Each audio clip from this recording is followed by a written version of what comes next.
Do you know where the word sabotage comes from? It's an interesting story. In the 18th century, during the earliest part of the Industrial Revolution, new innovations dramatically increased the productivity of factories. Power looms were 100 times more productive than the traditional hand looms. Consumers were able to afford clothing and other necessities at lower prices than ever before. But new technologies often have a downside.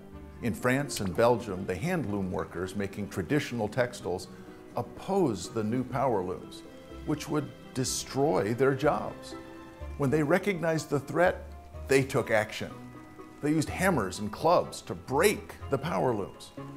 Some of these workers wore rough wooden clogs called sabots.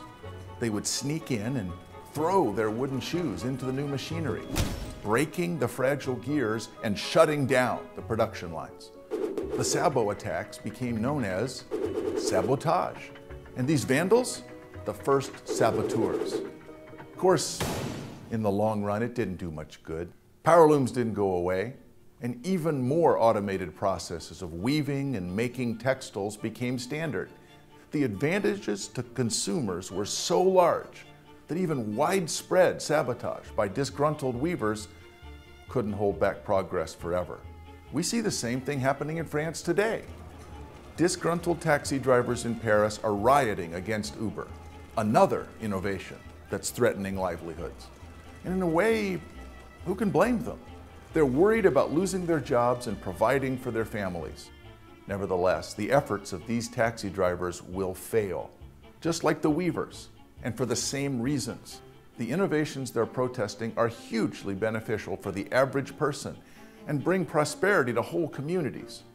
But there is one way taxi drivers could throw a clog into the gears of progress, and that's regulation. Regulations can sabotage progress more effectively than the hand loom workers ever could. Cities all over the world are implementing policies that outlaw innovations like Uber software. In my hometown of Raleigh, North Carolina, the city government actually made it illegal for Uber drivers to pick up or drop off passengers at the airport. Now, I'm paying higher prices and waiting longer whenever I want to travel. And if more cities are successful in clamping down on Uber, soon you and your friends will have the same problem. And it's not just Uber. We're on the brink of revolutionary changes that could drastically improve our lives. But these advances are constantly threatened by regulation. Maybe it's the regulations that need to be sabotaged. I wonder where I could get some of those wooden shoes.